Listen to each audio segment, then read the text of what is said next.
What's going on, everybody? Man, welcome to the first live of the David Seaton Show in 2026. It is March. The time is flying by. I can't even tell you how excited I am to be doing this for you today. We're going to be doing a lot of these. And I do want to give an apology because I see a couple of people have already chimed in. We've got Michael Briscoe, Tread 1775. We got Patah. So again, thank you, all three of you, for checking in. It's been a busy beginning of the year for me. As many of you know, I have a lot of things, a lot of projects that I'm doing, a day job. I do a radio show here in Chicago on WVON on Fridays. And it's just been a lot on my plate. So I finally was able to put this together. I wanted to do something really, really special and really, really unique for my first live. So we've got two interviews today that we're going to be doing. We're going to be speaking to Patricia Easley. A lot of you know her as P. Ray. She's running for a Republican seat here in Chicago. We'll talk to her later. And then we've also are going to have Christian Maxwell. She's going to be joining us a little bit later. She's also running for Congress. And the reason why I wanted to talk to these two women in particular is because these are two Black female Republicans. That's right, Republicans. As many of you know, I am a conservative. I am a conservative, independent. Again, I'm really disappointed with the Democratic Party. So I want to give as much amplification to actual Republicans, especially Black Republicans, because, and let me just be frank, a lot of us know that in the Black community that we generally resist the idea of Black people being Republicans and or conservative. I actually had a conversation with a relative of mine earlier. We were texting back and forth, and he said something to the effect of, your party wants to take the United States back to the 1950s and 60s. Do you want that? And I had to respond to him because I knew what he was saying. He was basically saying the Republican Party wants to do that. And I said, hey, I'm not a Republican. I am a conservative independent. And if we're going to be honest, most of us have conservative beliefs and we have progressive and or liberal beliefs. But what I see in the country right now, let me know what you think in the chat. Hey, I see Karen down there. Thank you for checking in. I see Mac Ayer. We got Donna Ridges. Donna Ridges says she posted, always enjoy hearing from you. Again, I appreciate that. Do me a favor though, Karen Hicks, that's my girl right there. Make sure you share this. I want this to be the start of something that we start to do regularly, but I have to know that the people who are actually watching it, that you're getting some value out of this. So if you know somebody out there who is a political novice, let's just say that, and they just believe everything that they hear. They just believe the regular run-of-the-mill Democratic talking point, or just the regular Republican talking point. This isn't me saying that's why I am an independent, because there are things from both of these parties with which I disagree. I believe that the majority of Americans are moderate. The majority of Americans are somewhere in the middle. And that's where we need, but the unfortunate thing is most of the people who are moderate and in the middle, by virtue of the fact that they are moderate, they're not as exciting and they're not as vociferous as either of the two extremes. The people on the extreme right and the people on the extreme left, they do have one thing in common. And that one thing that they have in common is that they are the loudest. And you know that old saying, the squeaky wheel gets the oil. So we're gonna, like I said, I see 9 of you in here. Again, I appreciate everybody. Let's see, Tread, he just posted, I've shared some of your videos with some of my brother and we're all talking about them. Hey man, I'm gonna have some fresh new content coming up very, very soon, probably within the next 24 hours, to be honest with you, because there's so much going on that I've wanted to talk about. Like I said, I've got Patricia Easley. She's supposed to be joining us in a few minutes. Then we're going to have 30 minutes, and then Christian Maxwell. She's going to be joining us. So I do want to talk about, and I have to mention this, the Jasmine Crockett defeat, which I don't know about you.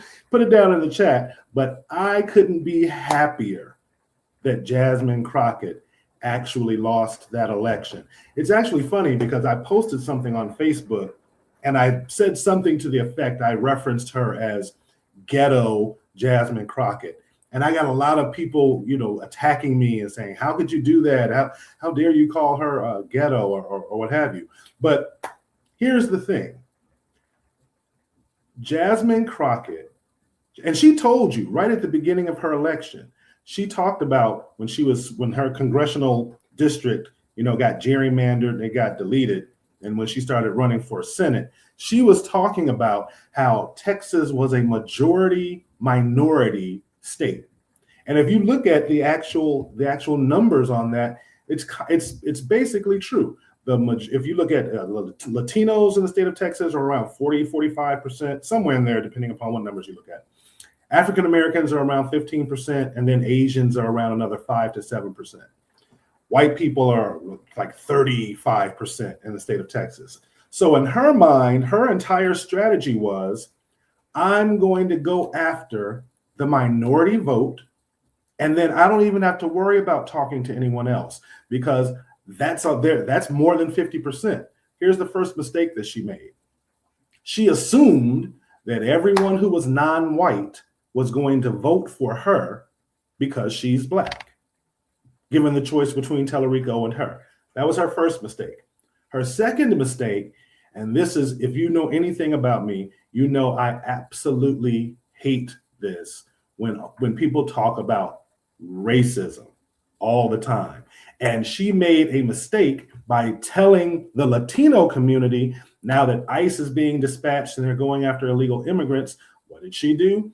She went out there and said, hey, these ICE agents, they're the new slave catchers, that they're going after Latinos. And the Latino community rejected that. They didn't like that comparison. So she did not have a lot of support from, especially in West Texas. That's what people forget too. People think about Texas and they just think of Dallas, Austin, Houston, maybe San Antonio. They think of those larger population centers. But when you get into West Texas, it's a completely different state. It has a completely different complexion to it in terms of their political views. So she rolled the dice. And to the credit of Black people, yes, 96% of Black voters voted for Jasmine Crockett, but it wasn't enough. She did not create that coalition that was necessary to get other people inside of her camp to actually win the nomination. And now her political career is over because her district got erased, got sunset, whatever word you want to choose. It got gerrymandered out of existence. And now she lost the Democratic nomination to run for Senate. So what's her next move? I've even heard some people say that the next Democratic president, she better get a cabinet position. So no, I don't like Jasmine Crockett. Let's see. Pettyway just asked, yeah, David explained what ghetto means. So yeah, here, it's really simple. Think about, that's Cliff from Connecticut. Cliff from Connecticut is asking me to define what ghetto means. And again, Cliff, you know what ghetto means. But for the sake of this, and because we're doing this on YouTube, I will entertain that and I'll give you why I believe most people, and it's not just me, most people refer to her as ghetto. This isn't anything new. But let me say it like this. Cliff, have you ever watched a video on Spirit Airlines where they have where they get into it with a Black female, and then you can when you picture that, I know you've seen one of those videos, Cliff, but if you go just look randomly for one of those videos, you're going to see There's a certain stereotypical appearance to that person who's creating all of that havoc. And it's very, very specific. And it's usually the long weave, the big eyelashes, the big fingernails, being loud, being combative, being obnoxious even. That is what we think of when we think of someone a Black person who's being ghetto. And if you closed your eyes and you just listened to Jasmine Crockett, that's the picture I get in my head. When I close my eyes and listen to her, she sounds like, or in my head, I get a picture of one of those females on Spirit Airlines that's causing all this commotion that they have to put off of the plane. White women can be that too. Savannah 6513 just said that. Yeah, Savannah, absolutely. Non-Black people can be ghetto. But again, I never understand why people do that. Because we're talking about Jasmine Crockett. And Jasmine Crockett ultimately, here's the bottom line. Jasmine Crockett did not get enough votes just from the Democrats to get the nomination. What was going to happen to her in a general? If she can't even win the primary. So again, my point is, when I say ghetto, is that she needed to appeal to all Texans. And she didn't do that. And that's why she didn't win. So you don't have to get mad at me. I'm just stating the fact. And then Cliff said, really, Brother David? Absolutely, brother.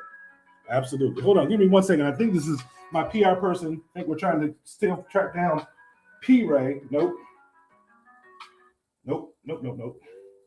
That was not it. But yes, Cliff just said, really, Brother David? Absolutely. Jasmine says she's a civil, this is Patah posting this. Jasmine said she's a civil rights lawyer. Maybe she can fight for reparations like she did while she was a congresswoman. Yeah, again, everybody knows, anyone who follows me, you know exactly how I feel about reparations.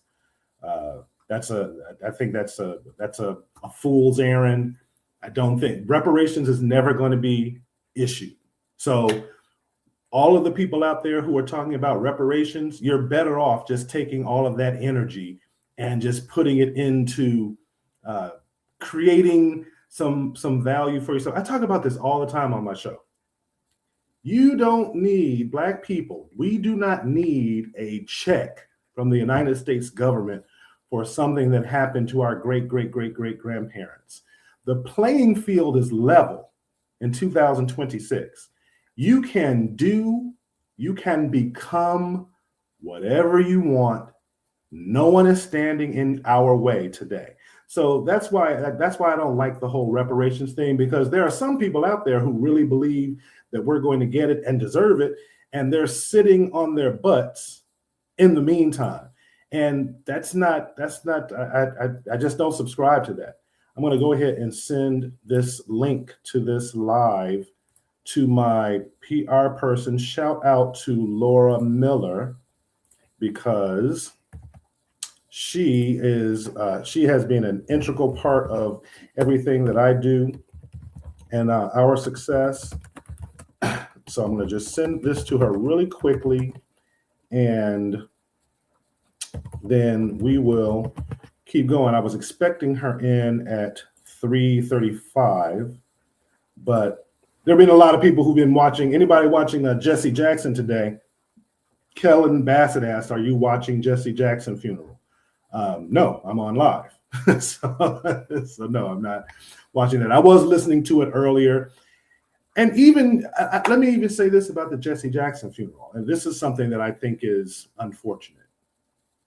It's been nothing but Democratic politicians getting up and speaking at Jesse Jackson's funeral. And Jesse Jackson, like him or love, whether you love him or hate him, no one can deny that he was an influential person, that he definitely made a global impact. But every single person who has gotten up that I've heard, if you've heard something different, put it down in the chat and let me know. Maybe I'm wrong. But every person I've heard speak at that funeral today, they've talked about, there's been one central theme they've discussed: Donald Trump. And to me, and again, let me know, maybe I'm wrong, let me know in the chat, but in my opinion, the accomplishments of Jesse Jackson are so monumental. There was absolutely no reason why they should have been talking about Donald Trump. You could talk about the things that Jesse Jackson has done, you know, I mean, there's going to be books written about this man and movies and you know, television shows, I'm sure, things online. I mean, he had a ton of accomplishments. There was no reason for every single speaker to get up and talk about Donald Trump. But let me get back to Jasmine Crockett a minute. Let's see. I think Cliff has just said, peace out, bro. He wants to know if I can ask P. Ray her views on reparations. I don't have a problem with that, brother. I will absolutely ask both Christian and Patricia their views on reparations. But here's the thing, Cliff, and this again, I don't know if you're gone or if you're still here, but let me just say this. Hold on, let me make sure this is not my PR person. Hold on. No. So, sorry about that. I'm actually using my phone today for this live, and in the future, I've got another complete setup over here that I'll be using so that doesn't happen in the future. So I apologize for stepping away from the camera those 2 times. Let's see, Tread. I'll catch the funeral later. He was very influential to many people. All of my 56 years, especially here in the Chicagoland area, that's all the port side does. And then Lil Brown says, I'm waiting on the StreamYard link, and I'm the only person in the room. Oh, okay, so that's her. Let's see. Do I have your P-Ray? Put your email in the chat, and so I can send you the link that I'm on right now. So I apologize for that. I thought we had figured that out. So you probably have an older link. So go ahead and, matter of fact, if you want to email me, you can email me at, well, let me not do that. And then Cliff said, imagine if Trump showed up at Jesse Jackson's memorial service. I think that would have been great. He would not have been well received. He would have been very, very much so disrespected. Let's see. Let me see. This P. Ray said that she's in the waiting room. I just sent the most recent link. I sent it to my PR person so that she could send it to you. And I don't know if she's watching. I don't. Oh yeah, Laura, I emailed it to you. Laura, I just emailed it to you a minute ago. As a matter of fact, I'll go ahead and send it to you one more time because I did say, everybody who's watching, hey, this is live, what we have to do sometimes in real time. So I appreciate you being patient with me, especially since this is the first one. We will work out these kinks, I promise you, in the future. So Laura, I just emailed you the link again. So you can give that one to, send that new link that I just sent to P. Ray, that one that we thought was going to work yesterday, and it's not going to work. And Karen told Cliff, stop being so damn racist. And then Cliff posted back, on the contrary, Black church would all turn Republican. Probably not. I doubt it. But here's the point, though. Here's the most important point. We need to ask ourselves as Black people, like I said, going back to Jasmine Crockett really, really quickly. All you've heard, even from here in Illinois, let's even keep it here locally. You've got Juliana Stratton, and you've got the other young lady who's running for office. All they're doing is talking about Trump, and nobody wants to hear that. Nobody cares. We want to hear solutions about how we are going to make things better. So joining us live right now, Ms. Patricia Easley. How are you? I'm doing well. I thought I was going to have a little time. I was going to make myself glossy, but it's okay. Thank you for having me, David. I'm doing well. I just got home from Reverend Jackson's funeral. It was so nice. Oh my God. It was nice. I shook hands. When I first got there, I saw my soror, Vice President Kamala Harris. We walked in together. I'm like, good morning, soror. She like, good morning, soror. And the people there were like, oh my God, you having a conversation with Kamala. I'm like, this is my sorority sister. So shout out to the women of Alpha Kappa Alpha Sorority Incorporated.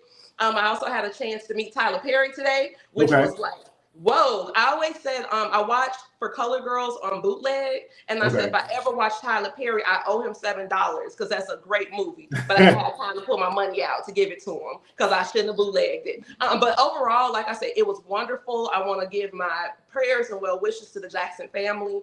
I had an opportunity to kind of hang out with Jesse Jackson Jr. a couple of days ago at the African American Contractors Association Gala at South Shore. So yeah, this is going well. I'm getting a lot of positive feedback on what I'm doing. As you know, I was on the radio for a number of years, and so the people really understand what the goals are of this campaign. You know, I'm glad you said that because I actually, when I was trying to come up with the title to this video, and I have you and then Christian Maxwell will be joining us later. And it's so apropos because Jasmine Crockett just lost her run to get the Democratic nomination. She had and over 96% of Black people voted for Jasmine Crockett. So I wanted you to kind of comment and explain to our audience. Black people have been supporting the Democratic Party, specifically the presidency, the Democratic person who's running for president for, I have the numbers going all the way back to like 1980. It's never gone below 68%. And we're the only ethnicity that votes in percentages that high for a Black, the Democratic candidate for president. What are your thoughts on why Black people vote in those numbers for Democrats, number one? And number two, speaking as a Republican, is it time for us to recalibrate our political leanings because based on the ROI we've received so far?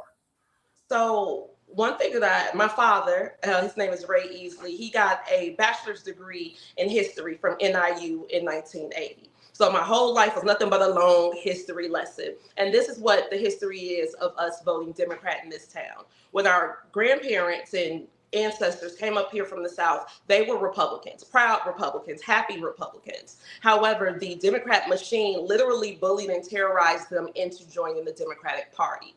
My grandmother told me when they came up here from Mississippi, they were 16 and 20, and my grandfather wanted a driver's license. And so the precinct captain came over and told him, you got to give me $10, $5 for the Democrat organization and $5 for your license. They gave him $10 and he handed him a document.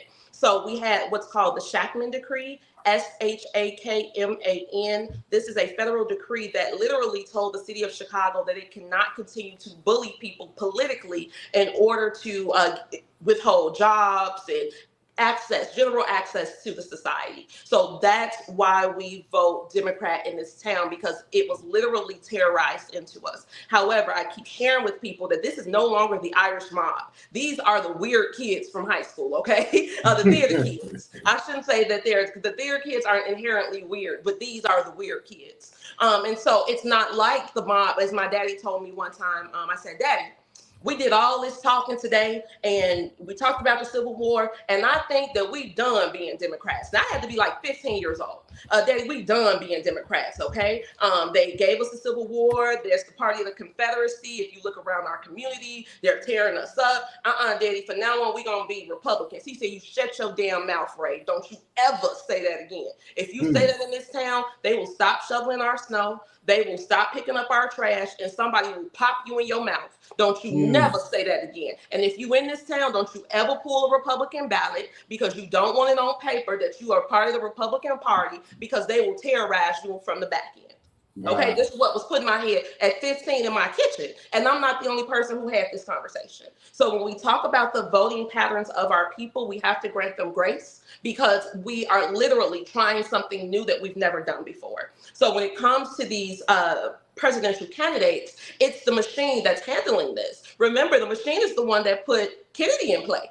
Okay, Yeah. they had, his opponent won. They thought he was going to win. Chicago was going to be the Republican stronghold, and we see that the machine gets what it wants. So because we have a social service-based economy where people have all these non-for-profits that are funded by appropriations and line items that are controlled by Democrat political officials, people are voting to pay their bills and not necessarily for policy. That's interesting that you say that, because I, like you, grew up in a Democratic household. And I can remember being in high school. I had this teacher in high school named Alexis Wallace. Shout out to Mrs. Wallace if she's out there. But I remember telling her, she used to tell me in high school that you pick the party that best represents your values and the outcomes that you want to see. But I remember in high school saying to her, but Ms. Wallace, they're racist. Mm-hmm. And I said that probably at 15 or 16 years old. And I find it, again, it's so disappointing to me that, again, I thought that at 15, I'm 52. So fast forward, almost, more than, almost 48, 47 years, 37 years later, there are people with whom I grew up that still espouse that today, that will still say Republicans are racist. What do you say as a Black woman who is part of the Republican Party when someone says to you, how can you be part of that racist party?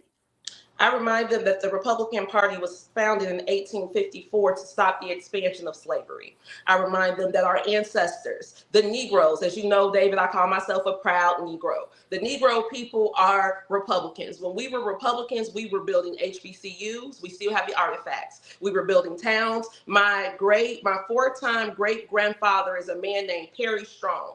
Perry Strong was the president of the whole Colfax, Mississippi GOP in 1874. And he was one of the founders of Mount Bayou, Mississippi. Okay, so I got it in my blood to be a member of the Republican Party. The Republican Party did not tear down the projects. The Republican Party did not hoard the money, $1.8 billion that CHA has right now. The Republican Party did not put red X's on the building and tear down multiple multifamily buildings, resulting in empty blocks, which then calls us to close 50 schools. The Republican Party didn't do that. The Republican Party did not work with the bankers like Rahm Emanuel, who was the darling of the Democratic Party, to give us bogus loans, which then created the subprime crisis. The Republican Party did not give us the crime bill.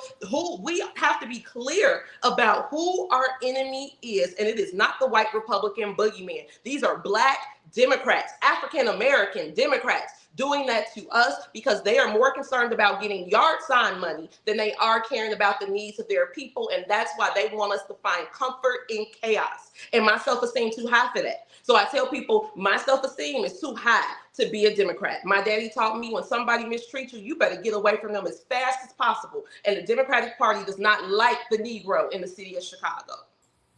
Larry posted, and I think this is a great question because this will give you an opportunity. I want us to talk about your candidacy and what you're doing for in the district for which you're running. Larry posted, if conservative policy works so well, why are the top 7 poorest states red?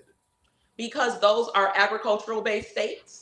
So we're looking at the states that were the former Confederacy, number one.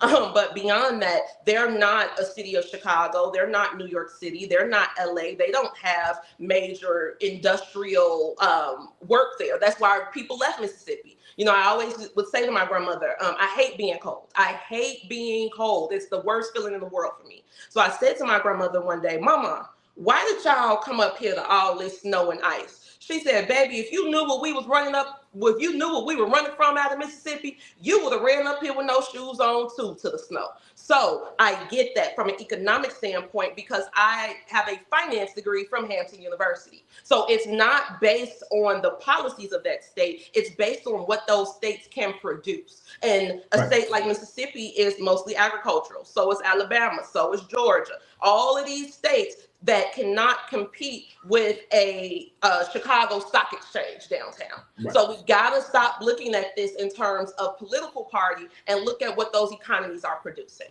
And one other point before we get to your candidacy, what a lot of people, Larry, forget is that after the Civil War, the amount of cotton that the United States started to export went up by several orders of magnitude.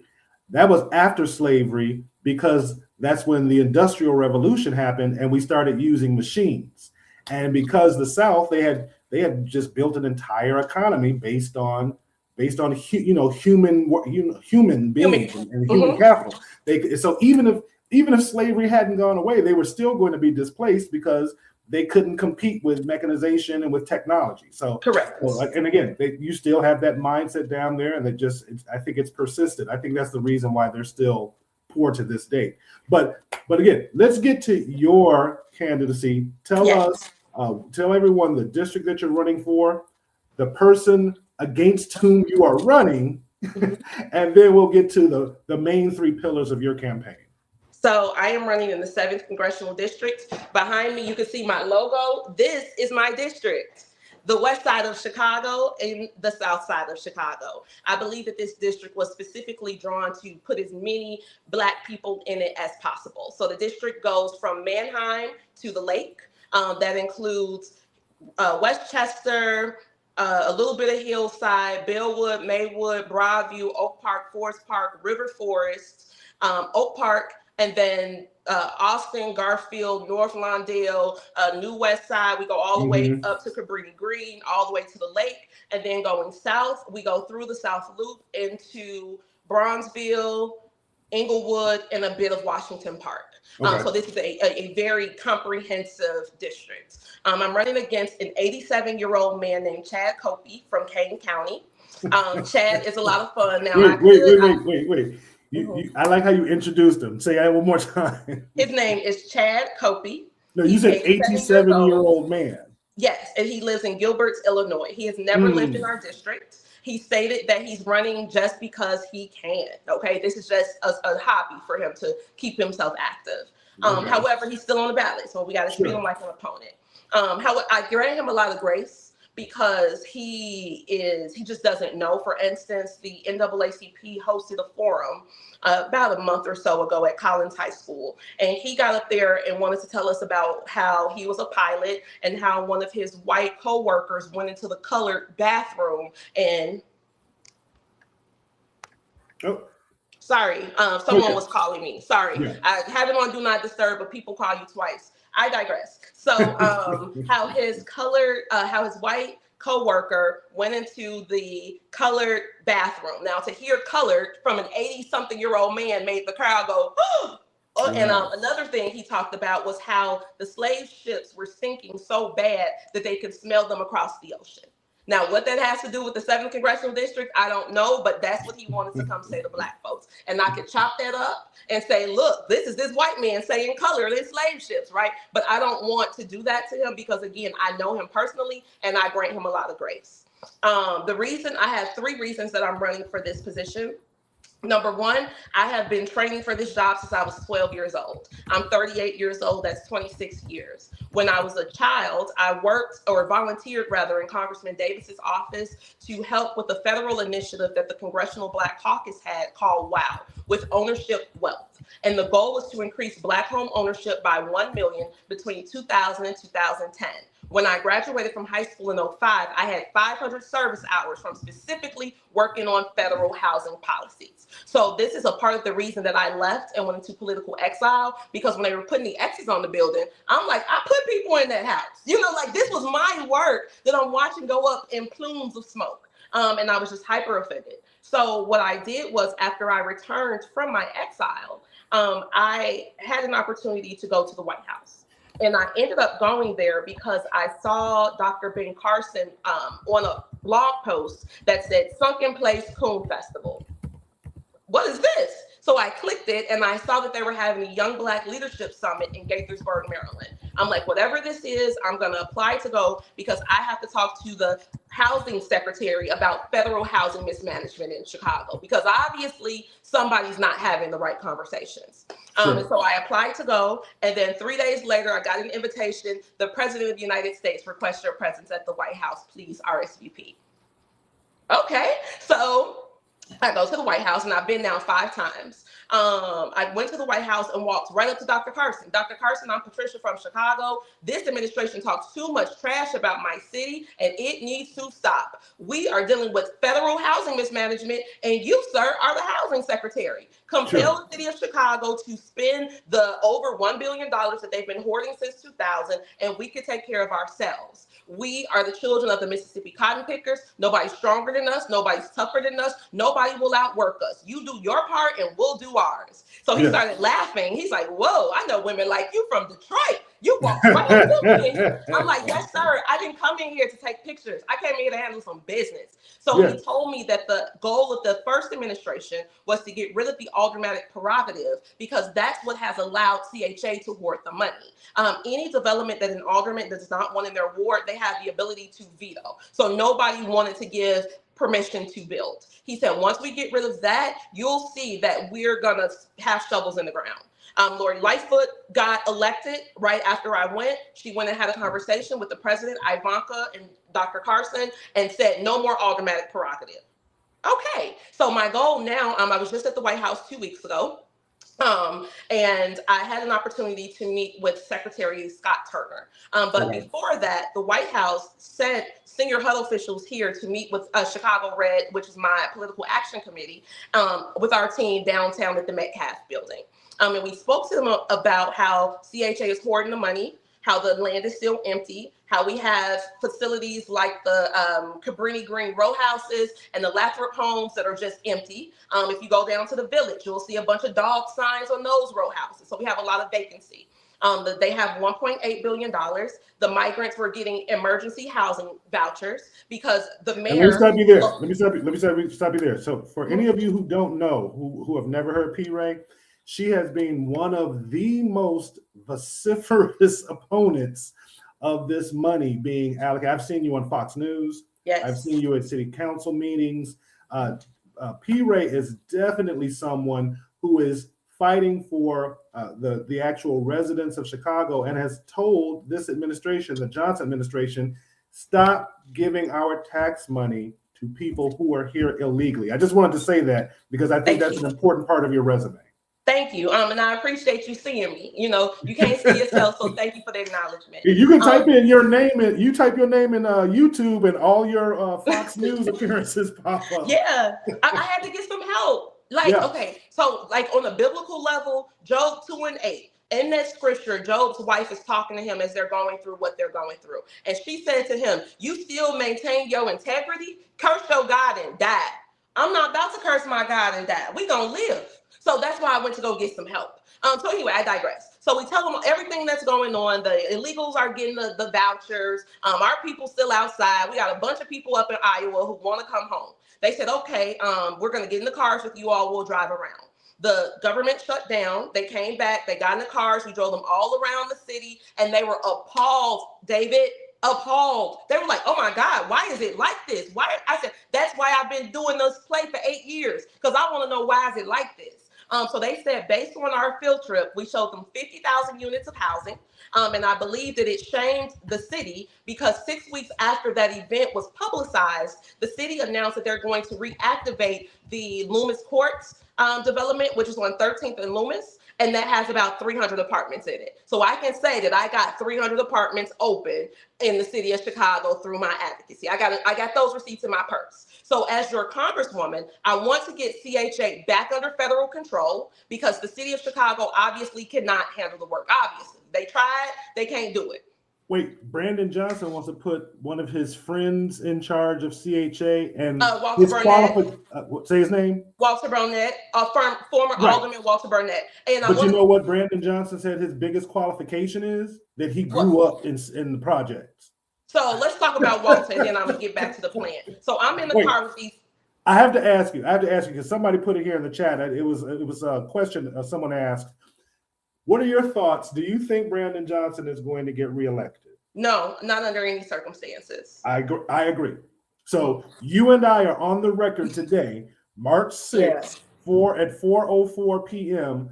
Brandon Johnson is not going to get reelected. And comment on this too, because this really, really bothers me. Mm-hmm. But There's a local radio station here in Chicago. I won't say its name, but they're basically telling the Black community, you have to vote to reelect Brandon Johnson because you're Black and he's Black. What do you think about that? I think that station is doing the people who are listening to it a disservice. I believe that just because someone is your same skin color does not mean that they're going to adequately address your needs, which is to my point. There are no homeless migrants in the city of Chicago. But CHA has a waiting list of 120,000 families. If we say 3 people per family, that's 360,000 Americans waiting on housing, but migrants are sitting up comfortable right now. We talk about how we don't have any money for this, that, and the third, but we pay for the housing, their utilities, their cars, their phones, and their food, okay? This is not fair. Again, nobody wants to live in Iowa, Kentucky, Wisconsin, Indiana, all these places that they pushed us out to bring these people in. We can't have that. So that is the problem. So anyway, CHA goes back under federal control. But then this is the caveat, people. I want the Army Corps of Engineers to come here and do the work because the cost of building has gone up astronomically. So now that $1.8 billion that they initially got in 2000 is not enough to cover it. But if we get the Army Corps of Engineers, they can train our local contractors and Section 3 contractors who are legally supposed to be a part of the contract based on the Housing Act. That spurs entrepreneurship, jobs, and direct ownership over the projects. And then we have a finite timeline because the U.S. Army is going to stay on schedule. Simple. And so I shared this with them. Hopefully they do it. That's number one. Number two, what I want to do is I live in a district where there is a 20-year life expectancy gap between the west side of Chicago and downtown. Now, when you hear that, you immediately think those Negroes on the west side eating too much Uncle Remus and hanging out too much at the circle. And that, friends, is not true. So I worked at Merrill Lynch for 7 years as an investment advisor. I'm a licensed stockbroker through FINRA. I have an SIE 7 and 66. You can look me up. And so I courted Loretto Hospital as a client because they're the largest employer in Austin. And again, I love the Austin community. And so they gave me $64 million. Okay, this is a lot of money for a junior broker. So I take my $64 million down on Wacker. Look, y'all, I got this account. They all clap for me in the meeting.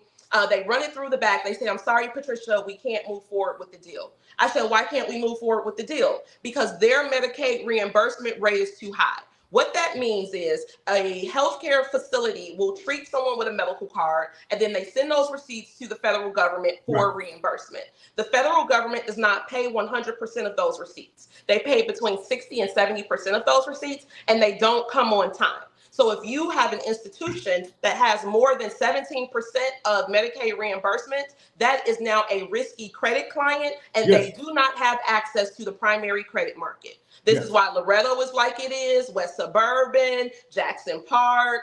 If you just drive down 290 past Central on a hot summer day, the stench from Loretto goes out at least. Not too much on my west side, but yeah. I'm just saying what it is. No, it is. But my point is that happens because they don't have access to credit. So as your congresswoman, I want to help legislate as a bipartisan effort, because they have this issue in the rural areas as well, to remove Medicaid reimbursement as a negative credit factor for healthcare institutions. Congress sets the credit rules. By doing that, we now remove the bankers from deciding who lives and dies in my district. Because it's not that they're living better downtown, it's just that they have a rush in the Northwestern. So if you got any kind of problems, they got all the equipment, all the machines to scan you up. But if you live down here, you got Loretto and West Suburban, and they barely holding on. So we gotta remove banking, and that can be done in a legislative way. Well, and again, the thing is, and Dee Holloway, I just wanted to let you see that. She just a great candidate for us. Keep up the good work. I already voted Go Red. Thank you. I mean, some of this that you're talking about is, a lot of this is just driven by the fact that Black people have a disproportionately higher percentage of poor and working class people. So to your point, Loretto Hospital, if they have a higher, once they get a percentage of Medicaid patients who walk into that hospital, once it goes above a certain threshold, 17%.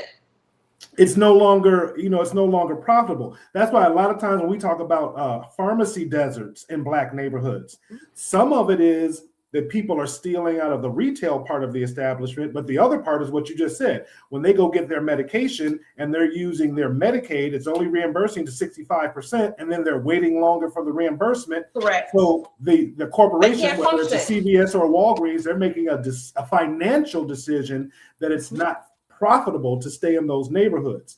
So what do you think the solution is in terms of raising the average income of Black people in these neighborhoods? So thank you. That's pillar number 3. So the west side of Chicago, or I shouldn't just say the west side because my district goes out south too, and the south side is included. The way that our grandparents went from impoverished cotton pickers to comfortably middle class in the same generation is through manufacturing in this town. We are built off of manufacturing. When Sears was over here on the west side of Chicago, the North Mondale community was the richest Black community in America. And so it's time to bring some manufacturing back home. If we can do it for Sears, we'll do it for you too. We got the land, labor, and logistics to support any company in the world. However, we have to send someone who can go and talk to the president and talk to the Department of Labor about repatriating those institutions here. Because everyone else is saying, I'm going to go fight Trump, I'm going to go tear him up, I'm going to do, and we will get nothing. We will get absolutely nothing but the ego boost of saying, I cussed out the president. And you see what that did for Jasmine? Nothing. We need to send someone who's going to shake a hand, make a friend, scoop up the money, and bring it home. And that's what P-Rate is doing. That's what I have already done. When we had those floods 2 summers ago, David, FEMA, this is when Biden was in office. FEMA called my phone, the same one we're talking on right now, and said, your name is moving around up here. We heard it's a flood. I said, send them on down. So the lady came through. I told her, we're going to MacArthur's. I want you to eat this greens and cornbread and just be quiet. So she's eating her food, and the people were still mad. Man, my stuff got wet. They ain't even know my. She's like, oh my God, they're so angry. I said, yes, ma'am, I told you. She said, call a meeting. I got in my phone. I called all the glitterati leadership. We began working with FEMA to build this all up, and we ended up getting $426 million out the deal. Off the phone call to my phone. So I'm already doing the work as the shadow congresswoman. But the issue is, before I was investing my corporate paycheck into this movement, that's how I was paying WVON. A lot of people thought that I had a sponsor paying for that. My sponsor paid for one show a month, okay? That other show, that other $550 a week was coming from my corporate paycheck. That's why I drive a Nissan and not a Jag, because I am very serious about this. We cannot die, you all. My grandmother stood on her feet to keep a building that she and my grandfather purchased in 1972 so that their grandchildren could always have somewhere to live. I lived there with my first cousin, our disabled uncle, and our tenants 53 years later. So this is very, very serious for me. And we got to bring the manufacturing home, and we can do that. But the only way that that's going to work is by sending the right person to get the messaging across and bring the resources back to the district. I got a question from Patah, which is a really good question. He's asking, who do you think you're going to wind up running against? Who's the Democrat do you think you're going to wind up running against in the general? His name is Jason Friedman. He is a white developer from the West Loop, so he says. He likes to say that he and his father were pioneers in River North, which means that they're the ones who helped gentrify Cabrini Green. And we have too much vacant land in our district to put a developer who has never been invested in affordable housing in charge, because they're going to gentrify all of us off this land. And we cannot have that. We don't know him.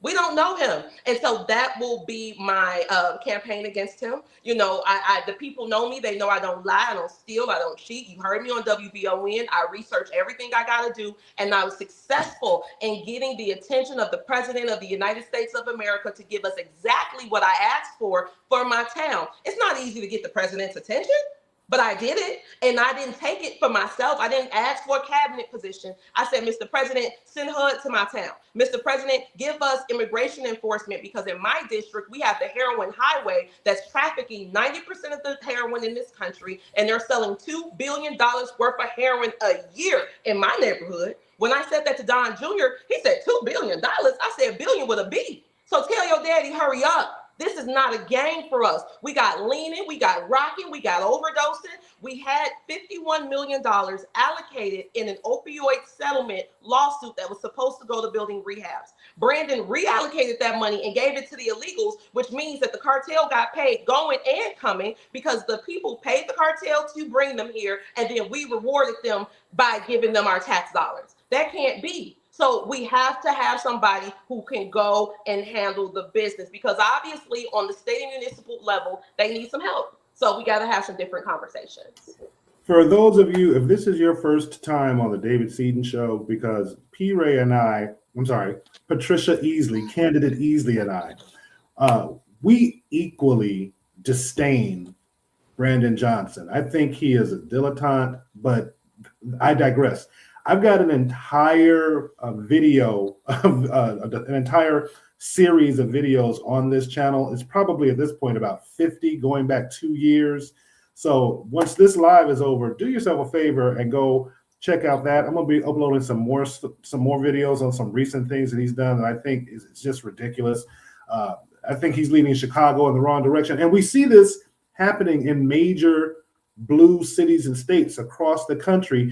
You see this far left ideology, whether it's being soft on crime, whether it's being pro-immigrant, anti-business, high tax, this whole thing about make the rich pay their fair share. They don't even, and I'm sure they know this, but the average person doesn't know, the top 10% of income earners in this country pay 75% of the federal taxes. Yes. How much more do you want? Well, David, their thing is their issue is socialism. So even if we were to take that a step further and we look at the CTU, they are actively preparing our children for a life of social services rather than preparing them to participate in capitalism, which is why they can teach them to protest, walk out of school, do all kinds of stuff, but you can't read. You see what I'm saying? This is all socialism. This is why the Chicago Teachers Union has been going down to Venezuela for the past decade, building and learning about socialism. They are a municipal teachers union. Why are you in a country where the United States doesn't have any diplomatic ties? Because they wanted to learn that form of government in order to bring that here. And that's a third world form of governance that we cannot allow to go forth. Not for our ancestors that are buried deep bone and flesh in this land. So no, we can't have that. However, because you brought up Brandon, I'll tell you something else I'm working on. I have on this pen here, and this is the Spiritual Ambassador's pen. I went to a conference at the Capitol about a month ago, hosted by President Trump's spiritual advisor, a guy named Pastor Mark Burns from South Carolina, a Black man. Yeah, I know. So he brought all of these spiritual leaders together to talk about how we can spiritually create change. So we drove there from Chicago. I pulled him up. He's like, "You want a picture?" I said, I need some help. Come here. So he come over. He's like, "What you need?" I said, "I'm Patricia. I'm from Chicago. I live on the west side of Chicago. We have a mold infestation issue in our city. In my neighborhood.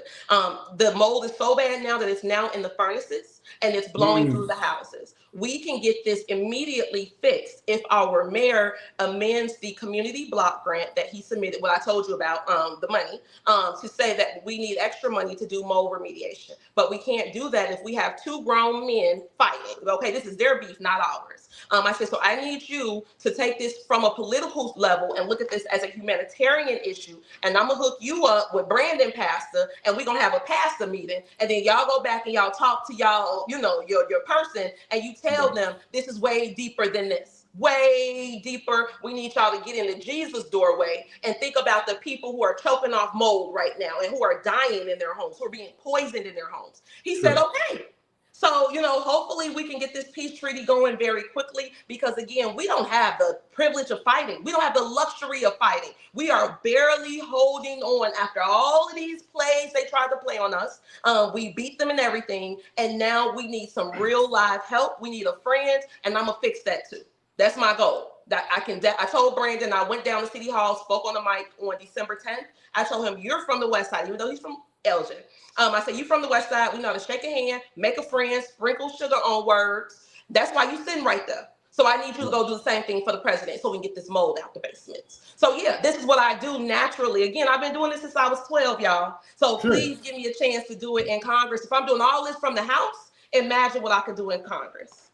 Someone asked in the chat, has Donald Trump endorsed you, or do you think he's going to come out and endorse you? I think he will endorse me. I'm talking to some people about the endorsement process. They said that the endorsements typically come after the general. So I don't know anything about that process, but I'm learning it. Hopefully he does. He knows who I am. I know who he is. He posted me on his social media. Okay. I was at a rally in Wisconsin doing my USA. And Secret Service tapped me on the shoulder and said, "Are you P. Ray?" I said, "Yes." They said, "Come with us." I said, "Why?" They said, "The president wants to talk to you in the back." Okay. I go to the back. He like, "P. Ray!"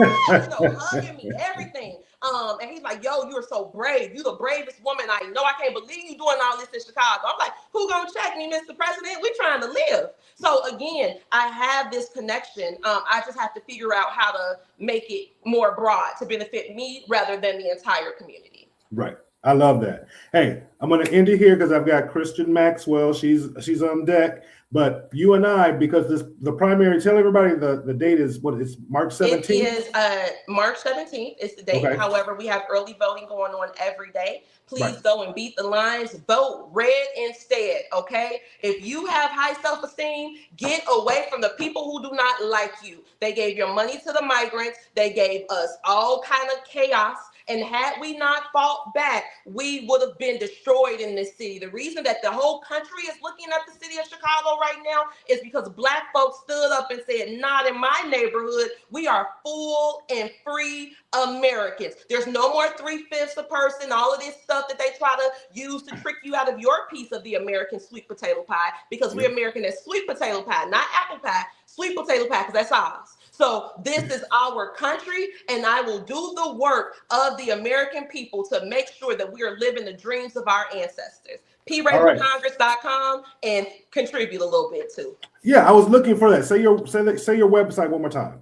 PRAE, FORAE, Congress.com. PRayForCongress.com. And you can see the platform and everything else. Yeah. I was looking for it earlier, but I was typing in your full name. So that's probably I go by P. Ray. Well, look, before we wrap up, I'll tell you why I'm P. Ray. So my mom is Patricia. My daddy is Ray. I'm their first baby, born on their 5th wedding anniversary. So I'm Patricia Ray. However, because this is Chicago and I'm a loud Republican, I just go by P. Ray so that my mom's name doesn't get mixed up and all this kind of stuff, because she is thriving in the city of Chicago. Shout out to Dr. Patricia Easley. That's my mama. All right. So today is March the 6th. The election is on the 17th. Let's do this at least one more time between then and now. I'm ready. Let me know. All right. I will be in touch, everybody. Thank you so very much. Patricia Easley, everybody. Thank you. Like I said, Christian Maxwell is up on deck. So again, for those of you who are waiting for her, like I said, share the show really quickly. Let me get her on because I don't want to hold you too much longer. So joining us now, Christian Maxwell. How are you? I'm good. How are you? How have you been? I am well. Thank you so much. I know that this is a funny story how you and I met. Yeah. And I want to share this with everybody because it's such a funny story. We actually met because I had Jonathan Jackson on my radio show, and then you heard that, and then you reached out to me on Facebook, and you were like, "You tore him up. I've got to get on your show." So I had you on the radio show, and now we're doing YouTube, and I'm so glad that we have you today. Yes. No, you did a wonderful job on that interview. What I'm always looking for is, true journalism, and I feel like, it's for you. It's like you're pretty objective. You really wanted to flesh out the answers and get to the bottom of it. And that is what people need. They need people who are willing to fight through the uncomfortable conversations. And you definitely did that. No, I wasn't letting, but we're not even going to waste time talking about him. But I did want everybody to know that backstory of how you and I met. So welcome to the show. We just had P. Ray Easley on. Yes. So I want to ask you the same thing, basically the same questions that I asked her. Yes. Number one, how's your campaign going? I would say that my campaign is going wonderfully, considering this is my very first run for office. I think that the thing that I'm really encouraged about is what this does for people moving down the line as well. Regardless of if I win or lose, we have broken down barriers to being a first-time candidate and not having the millions behind you. people believe that you need to have $2 million to run for Congress. And every day this campaign is proving that that's not the case. You do need to have tenacity, though. You Yes. have to show up every single day, even when it hurts and it's uncomfortable. But if you truly have conviction, you can push your way through this with grit, and people will respond to that, especially if you are coming from a place that's authentic and that resonates with them and their why. But if you don't have a really intense why and you're kind of more self-centered, I would say don't do it. But if you truly do see a vision for your community, I am trying to encourage as many people as possible to run for everything, run for school council, run for positions in your city, your local township. Please run for something, because we need more real people who are very connected with the situations that mothers, veterans, fathers, elderly, property owners. If you're connected and in touch with that, please run for office. Give it a shot, because you never know. You may be the person who breaks through the noise, and many of the seats in Illinois go uncontested. So you should give it a shot. Just so you know, I think it's Black and Butterfly. I think I'm saying that right. Mm-hmm. Just a minute ago, she posted, "Now this is my girl here. Vote for Maxwell." Yes. Oh, thank you. I'm so glad to hear that. You know what? Like I told you, we started on social media, and the way that people have been so supportive, it has really, like I said, every day I wake up and it's like, I know I have this team. There's this team of people, who are online, and we're all working together however we can to make this a reality. People have advocated for me in ways that I would have never imagined. And that is what keeps me inspired to push this forward. But it also lets me know that if I am to make it to Congress, I know that there are people who I can directly interface with who will keep me in touch with what's happening in this district and all across the state. So this type of connectivity is something that I don't think we always see from candidates, much less people who are actually in Congress. So that's really encouraging for me. Now, before I ask you the most important question to really set this up, who are you running against for the Republican nomination? I'm running against a 9-time, well, this would be his 9th time losing. So he's ran 8 times before. His name is Marcus Lewis. He ran about 6 times as a Democrat, I think once as an independent, and then he all of a sudden became MAGA after that. Okay. So, yes. Well, I'm glad you said that. Yes. Because I titled this Black Republicans, Black women Republicans. Yes. Why? Yes. I'll ask you the same. I want to set it up the same way I set it up for P. Ray. So the majority of Black people vote Democratic. Yes. Jasmine Crockett, she just lost the Democratic nomination, but 96% of Black people voted for her. Yes. Why do you think that Black people vote in such overwhelmingly large numbers for the Democratic Party, number one, and number two, what made you decide to become a Republican? So number one, I think that many Black people vote for the Democratic Party because if you look at the culture of Black America, we are extremely loyal people. And once we kind of align ourselves with a certain initiative or mindset, it's very hard to change that worldview for Black people because they can stay pretty consistently loyal for a long time. The thing is that with the Democratic Party, they consistently are, I won't get too deep into it, but it kind of leads into the second part of the question. With that loyalty, it has been abused. So for a lot of Black voters, I think voters in general, most voters are hoping that once they elect these people to office, that those people have integrity and do what they said they will do when they're campaigning. But what we see consistently from Democrats is that they don't ever advocate for our children. They don't ever advocate for our neighborhoods. They don't advocate for safety. They consistently advocate for people who don't even share the same nationality as many Black people. So it really does come to a point. And that's the point it did come to for me as a Black person. I like to look at data. I like to actually study history and really look at it to see what was really happening and not necessarily what was very palatable.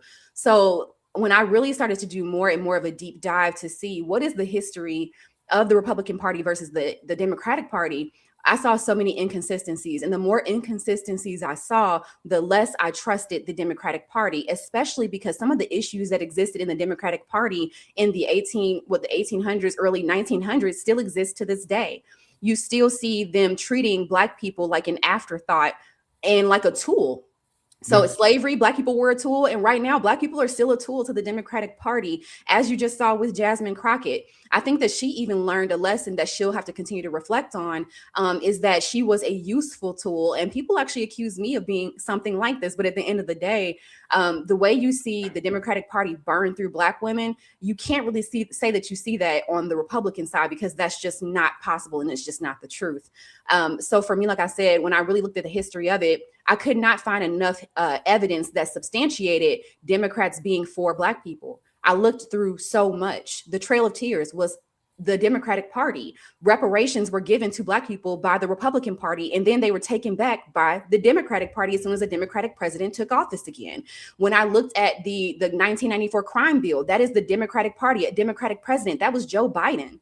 When I think about redlining in Chicago, that is the Democratic Party, the Democratic establishment. And it has to be, because Chicago has been under Democratic rule for a century. Yes. So all of the things that many Black people tell me are associated with white people, or AKA Republicans, it actually always circles back to Democrats. And then people will, of course, give me the, oh, but they changed in 1960 with the Civil Rights Act. And it's just not the case.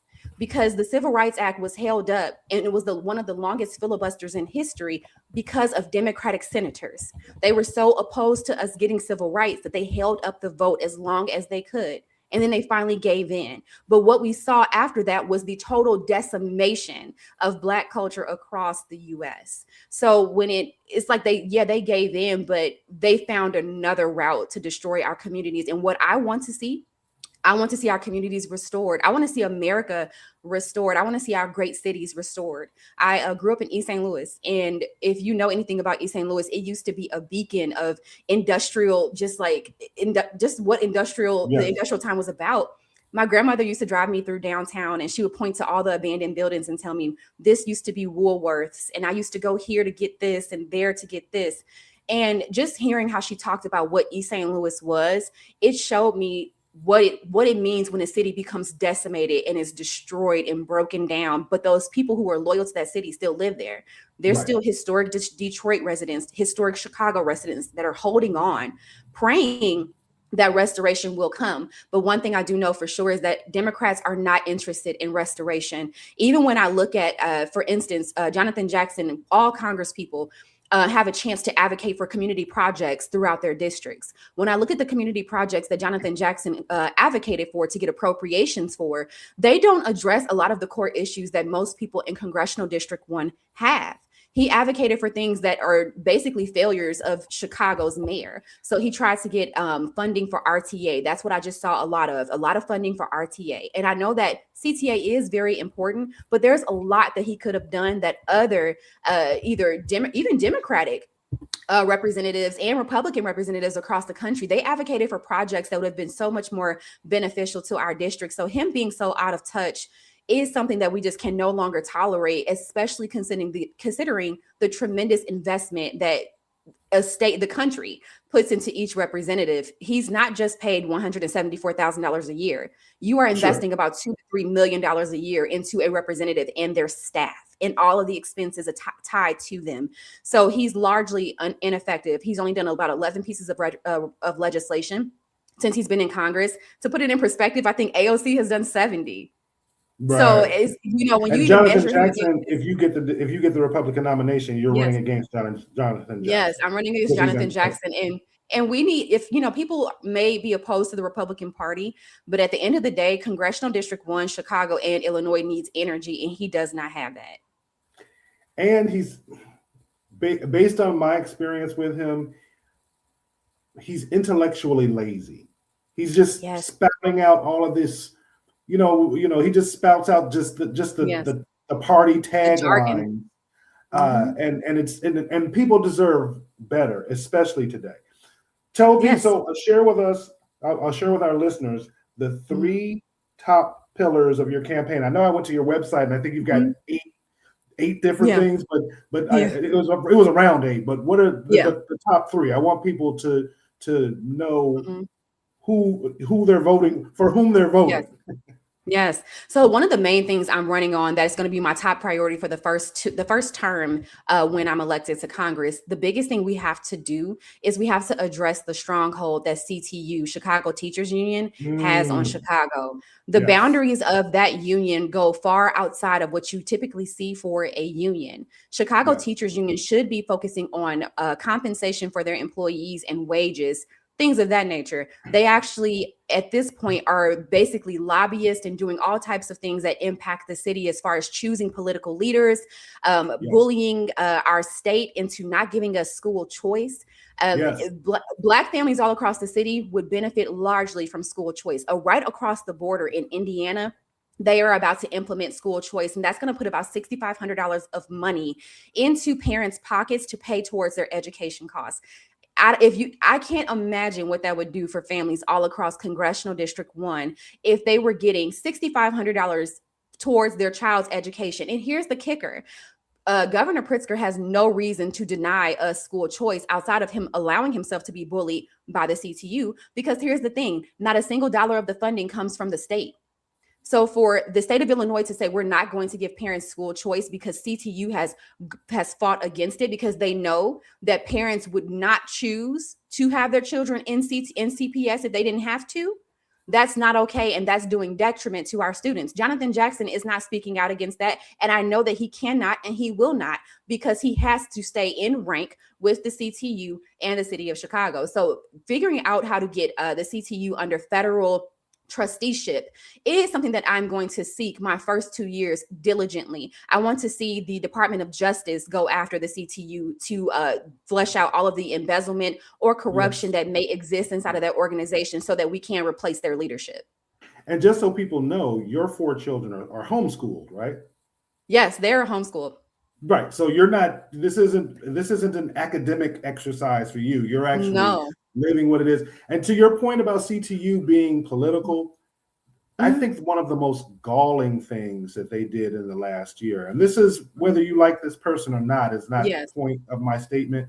When they issued a resolution for Mhm. Asada Shakur when she Yes. died in Cuba, I Yes. just thought when I read that, I just thought to Mhm. myself, why is the CTU issuing a resolution about this particular individual? But it's because Stacey Davis Gates is Yes. political.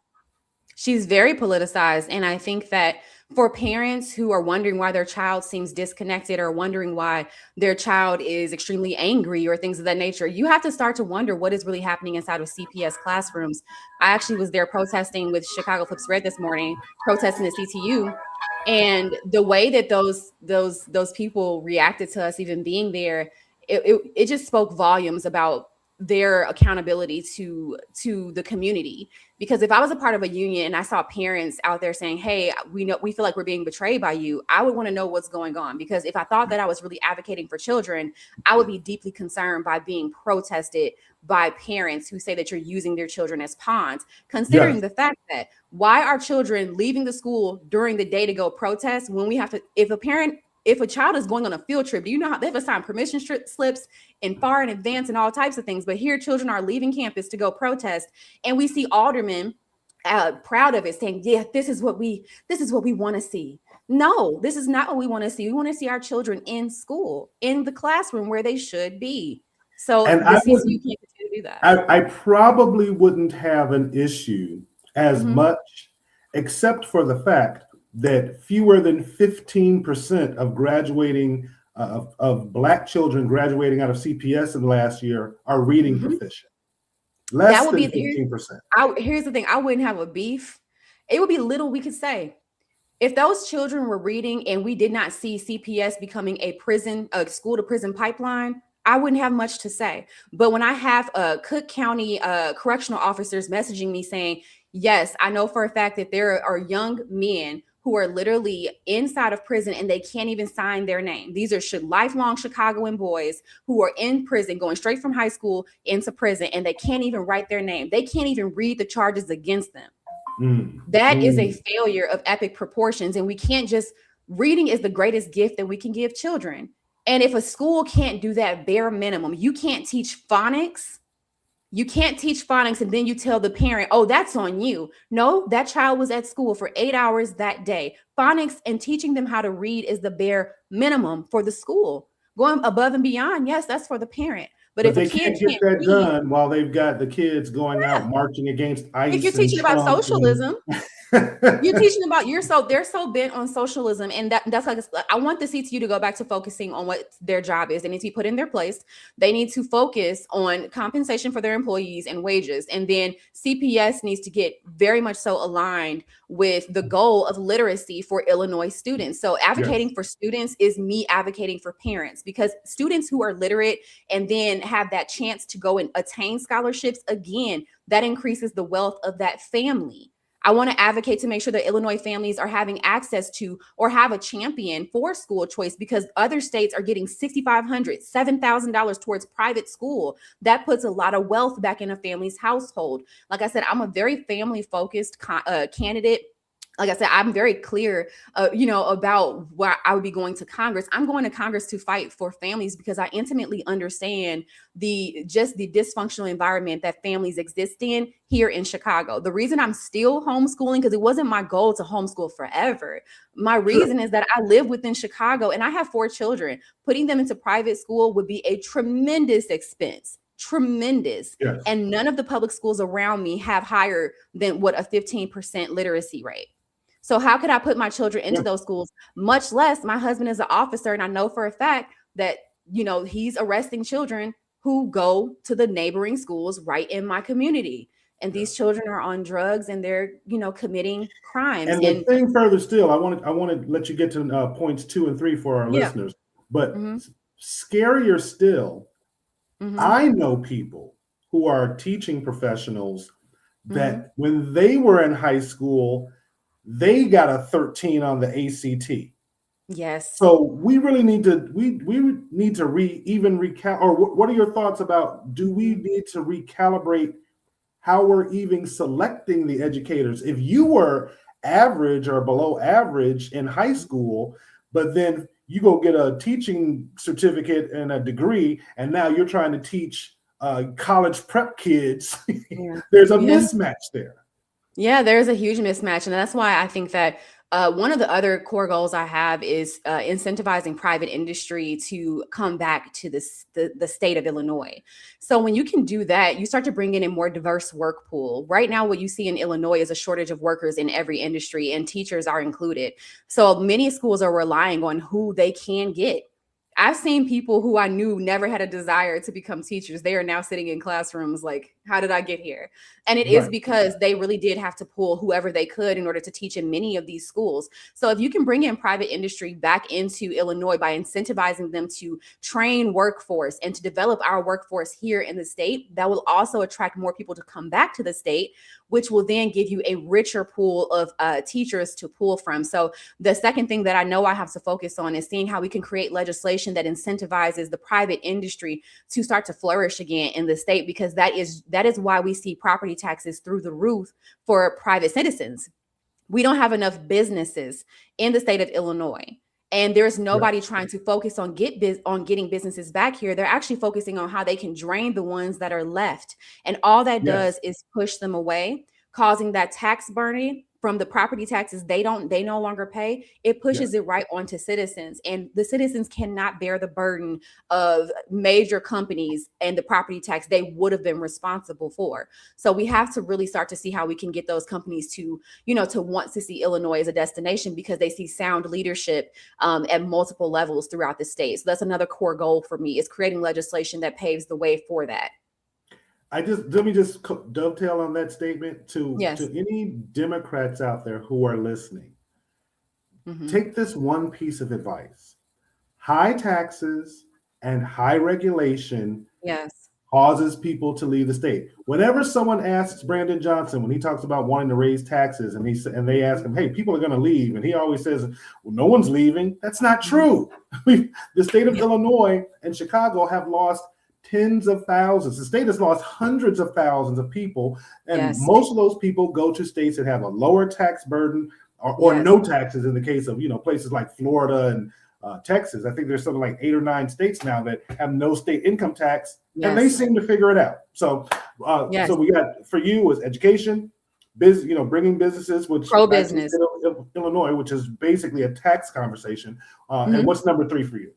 And the second caveat to that one is I also want to make sure I'm facilitating a route for small businesses, like actual mom and pop or mom businesses to be incentivized. So that there's a great deal you can do with legislation to open up grant pathways that are co-funded to see how you can get those appropriations into the state to foster more access to small business. Because if you can do that, that also creates independence for single mothers. It creates independence for families that want to homeschool if they can have a business and there's less barrier or there's funding for that. So that's the second caveat I want to add to the second component. The third is it does have to be a law and order inside of the state. And I know that people are like, well, how can you do that as a congressperson? Thank you. Yeah. Yes. So when you're looking at how Congress interacts with local law enforcement, it really does come down to, again, Congress is the power of the purse and appropriations. Many times what we see when Congress is appropriating funds for local law enforcement, they are just directly looking at community policing, and that's kind of it. They only want to see this very like I said, this very community-focused version of policing. But what we need in Illinois is we need more technology investments for our officers. We need better gear investments for our officers. We need more funding for diverse training for our officers, and not just training on how to be as we don't want officers to be creating chaos in neighborhoods, but our officers are largely neutered in the city, and you feel it every day. Yes. You feel it every day. And it is because they are not backed at any level. Congress people aren't stepping up for our police officers. We don't see local leadership stepping up for them. And there's many men and women who serve as police officers. What about 13,000 we have across the city? And that's men and women.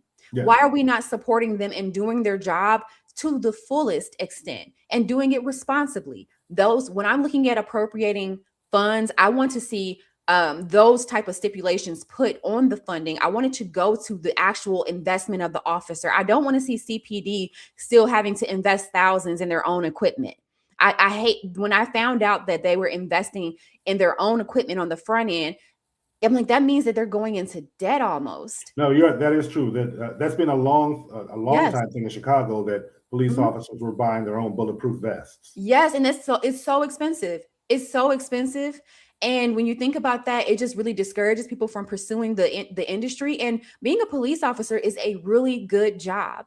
So seeing more investment in the overall department in Chicago and even across the state of Illinois is something that I'm very focused on, as well as seeing more continuity between local law enforcement and federal agencies so that local law enforcement can be bolstered by federal agencies. A lot of times they have access to greater data than local law enforcement does. They have access to more tools and strategies, and they are able to close cases. Right now, we're not seeing a lot of cases closed in Chicago. If your car is stolen, it's just gone.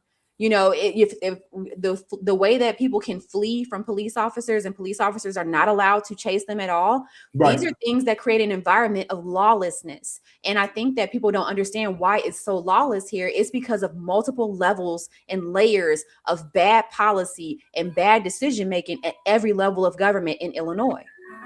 Let me say something really controversial. Because you're talking about law and order, and I'm a big believer in that. So, but let me start off by saying something that's going to be shocking. A lot of Black people have criticized the 1994 crime bill. Brandon Johnson has said that, hey, incarceration doesn't lead to better outcomes, and that law enforcement is a sickness. But for those of us who are old enough to remember the late 80s and the early 90s and what was going on in inner city, in urban inner city America, black people were begging. We're saying back then, hey, we don't have the help from police because they don't care about us. Then they passed the crime bill and locked all those people up and said, oh, you locked all these people up because you don't care about us. But I would go so far as to say is that the crime bill did work, because we don't see the levels of drug-related violence that we saw in the late 80s and early 90s. In Chicago, like 1988 to something like 1992, Chicago had between 750 and almost 1,000 murders per year. That number has gone down precipitously because we sent people to jail. I fear that the pendulum has swung all the way to the left now, and you see the progressive approach is to have this very maternal, soft, restorative justice type of approach. And we're seeing a repeat of these serial criminals. Yes. And the answer is somewhere in the middle. I'm not suggesting that we go back to the 1994 crime bill, but the pendulum has swung too far to the left. But we have to have a law and order based approach to crime if we expect crime to decrease. What types of laws that would you support immediately to address the serial criminal who's out there? So right now, I want people's property to be safe. Right now, property theft is one of the biggest issues in the city. And when I tell you this is important to me, I think about the mother who can't afford to come out to her car and her catalytic converter is gone. I was raised with a single parent. There is no world where she could have come out to the car and it didn't come on. That would have totally derailed my mother's life. She would have lost her job, and that would have subsequently caused us to lose housing and all types of things. We were in she needed every check. She couldn't miss work. So for the parents and the people in the city who are being feasted upon right now, that is something I want to see cease. What you can do at the congressional level is you want to see if there is a group of crime that is happening all throughout the city, but we're treating it as individual crime, you can start at the legislative level to look at that and see how that can be looked at as organized crime. All of this catalytic converter theft, you could sweep the city, get rid of the people who are buying the catalytic converters, get rid of the people who are taking them. You could knock out that whole industry, treat it like a RICO. You have to look at it as organized crime. All of the crime that has basically made it where Illinois is, Target pretty much pulled out of much of Illinois. We've had many places, many businesses. Ulta has left many communities because of all the smash and grabs from a variety of groups.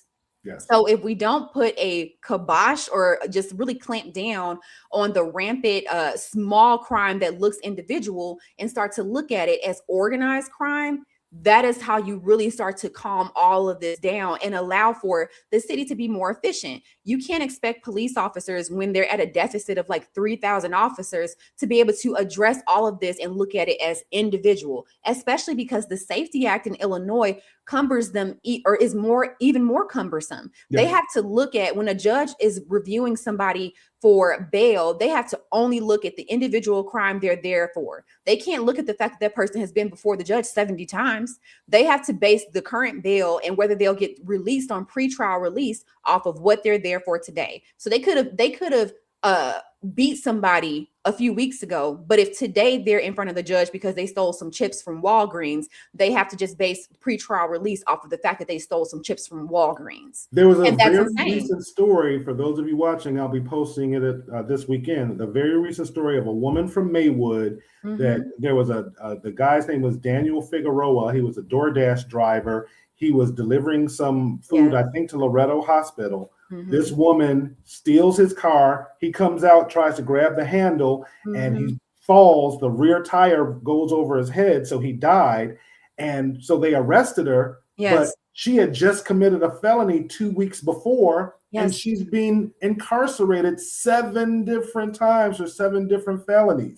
That's the type of serial criminality that this new, like I said, the best word I can think to describe it is maternal approach to crime. Last thing about this on crime, the biggest opportunity for Illinois, for Illinoisans to be safe, is that the issue around the Second Amendment in the state of Illinois needs to be addressed. We're the only state that has a FOID card. It's ridiculous. And I'm a gun enthusiast. I own shotguns and handguns, but there's a ban on semi-automatic rifles right now. If you buy a shotgun, it can't have a stock on it for you to. I mean, just these silly the magazines can only have a certain number of. And I want you to comment on this. What what really enrages me about Springfield and their approach on guns is that they don't seem to understand that when you pass an additional gun law, you're impacting you and me. The 16-year-old kid who goes out there and carjacks somebody with a 9 is not supposed to have a gun anyway. So when you make it harder to buy a handgun, you're impacting legal gun owners, not the 16-year-old kid. Yes, they don't go to Dick's Sporting Goods or, they don't go to any of these places, Cabela's, and go and get weapons. Like you say, all you're doing is hindering the mother who wants to protect her family, or hindering the elderly person who, wants to protect their home. That's all that Illinois and the General Assembly is doing. So the work that they're doing at the state level, it really just comes from a place of being naive. I think that many of the people who serve on the General Assembly are incredibly naive of what crime really looks like. And they're totally disconnected from it, much like the progressives who go with their clipboards into the hood to talk, to do violence interruption. It's like, if you don't actually understand the network of crime inside of a lot of these neighborhoods, and you're not really, capable of grasping it, not being funny, but it's like some young girl with a clipboard, you're not going to be able to address this or fix it. Much like the people who are down in Springfield creating these gun laws, like that should do it. It won't do it. All it will do is make it harder and harder for law-abiding citizens to protect themselves. And if and when a law-abiding citizen does protect themselves, but they do it a little bit wrong, they can end up behind bars quicker than a criminal can. You're absolutely right. Many people don't know. In other states, your car is an extension of your castle. Yes. Here in Illinois, it is not an extension of your castle. So if something is happening, with your vehicle, you can't do much at all. I submit this, and it's counterintuitive, but Black people have the lowest percentage of legal gun ownership. And I know criminals know that. Yes. If gun ownership for individuals who are able to legally obtain guns went up above 50%, yes, criminals would have to recalibrate their strategy, because they wouldn't know they know now it's statistically it's more likely that if you try to rob a Black person that they don't have a gun. Exactly. So there's no deterrent there. No deterrent from the law, no deterrent from the police, and no deterrent from the judicial system. Nothing. Here's a funny story. So my husband is an officer, so he's really been working with me this year to make sure I get very proficient with all of our weapons. So because he's an officer, he can own, a diverse array of things. So I, went to the gun range and I just posted some content showing myself, I was like, you know what, this is the year where I get very proficient and really grow in my skill set. Because when my husband's not with me, I still have the responsibility of keeping our children safe and making sure that I can protect my family if he's not present. Sure. I posted this and my primary opponent, Marcus Lewis, reposted it and said, "This woman is armed and dangerous. She is a threat. She is a threat." He literally, I'm like, so you're telling me that you are a MAGA Republican who feels that a woman who's training with goggles on at a gun range, she's armed and dangerous. This is literally what he said. So, when I think about, people's, and like he said, he must be one of these, Black people who don't have, firearms. But I'm the type of woman where I'm like, I want my husband to have whatever he needs to keep our household safe. And I encourage him to get whatever he needs, because that is my top priority. I want him safe. I want my children safe. And I think that for Black people all across the city, I want you safe. And I think that there's not enough Black politicians who prioritize Black people being safe. Where are the aldermen? They don't talk about Black people being safe ever. They talk about illegal aliens being safe. They are so committed. Jonathan Jackson was beating down the door of Broadview, showing his ID, trying to get in there. I'm like, there's Black men in Cook County being raped right now. I'm like, do you want to go there, Jonathan? No, he doesn't go visit Cook County. He doesn't actually care about people. Yeah, Jonathan Jackson and his ilk are the worst. So I'm gonna extend the same invitation to you that I gave to people. Yeah, you see the comments; they just keep going. I like that people have been interactive. I really appreciate that to everybody. That's great. I'm going to give you the same opportunity. The primary is on the 17th. Yes. Today is the 6th. Let's have you back at least one more time. Yes. I want to give you an opportunity to talk about it a little bit more. I want everybody, when they go in that voting booth and they see your name, I want them to make as informed a decision about the individual for whom they should vote. So at least one more time between now and then. Yes, for sure. And make sure you pull a Republican ballot. If you're Black, they're going to give you a Democratic ballot the moment you step in there. They're going to assume that you want to vote Democrat. But if you want to vote for change and you want to vote for more fiscal responsibility and for more safety and more investment in your children, you need to pull a Republican ballot, because not a single Democrat that I have seen is running on any of those things. They are running on abolishing ICE. From pretty much the top down. That is what Democrats are focused on, is taking care of illegal aliens. They are not focused on your children. I want to focus on your children, your household, and your personal household wealth. They are not looking to do that. So vote in the Republican primary, not because you're just making a switch to being Republican, but because you're prioritizing you. That is what your vote is doing, prioritizing you and your household. So look at it that way. Christian Maxwell. Please tell everybody your website. Yes, unitecd1.com. Super simple. So go to unitecd1.com, because that's my goal for this entire campaign, is just to unite our Congressional District. Her website is fantastic. Thank you. Thank you so much. Christian, thank you for joining us. I will be in touch. We're going to have you back, like I said, at least one more time. That would be good. And like, maybe we'll get lucky and we can get someone, your opponent. You are so good at these interviews, so we got to figure out more ways to do this, because I love every time we have these conversations. It's always so thought provoking. I could go all day. We gotta find a way to get your opponent on here, and I can moderate something. But we'll talk about that offline. Okay, I'll be in touch. Thank you so very much. All right, thank you. Bye bye. Have a great one. So everybody, that is the first live on the David Seaton Show. Again, I appreciate everybody interacting. I had to post this one. Correctional Officer 4, he posted, "Brother David, you and I are similar age, and I was born and raised in CHA, Robert Taylor Homes, and can attest your platform is a beacon of light." I really, really appreciate that, brother. Like I said, I do. For those of you, and there are a few of you in this chat who know me personally, that I speak to, with some regularity. Everything that I say on this platform, everything you hear me say on my terrestrial radio show, that's what I really believe, because this is how I live my life. This is how I've been successful in my life, is by believing in the principles that we talk about on this show. So this will not be the last show. Again, we're going to definitely, I was doing this live today on Friday because my terrestrial radio show, I didn't have it today because that radio station is covering the Jesse Jackson funeral. So do this for me.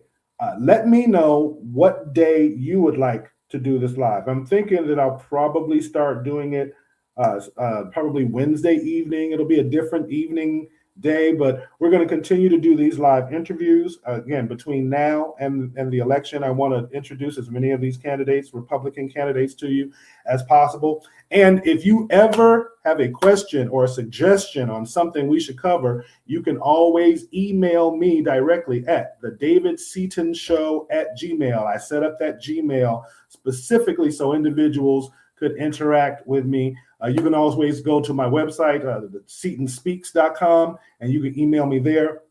But again, I really appreciate everybody hanging out today. And like I said, as much of the interaction as possible, I'm going to have before the weekend is out. I'm going to go back to posting once a day on the various topics that are going on. There's so much that I want to discuss with you and share with you. So again, I appreciate everybody. Do me a favor, make sure that you follow, subscribe, like, and share this live. And like I said, subscribe to the David Seaton Show. You can become a member. There are a bunch of different ways that you can support, because the more support that you give me, the easier it is for me to consistently bring this type of content to you. Everybody have a great weekend. I always say this at the end of my radio show, but since it's Friday and I'm doing this from my home, my sunroom in my home, as opposed to the terrestrial radio station, let's try to get through one weekend in Chicago where a Black person doesn't kill another Black person. We know it's going to be uncharacteristically warm this weekend.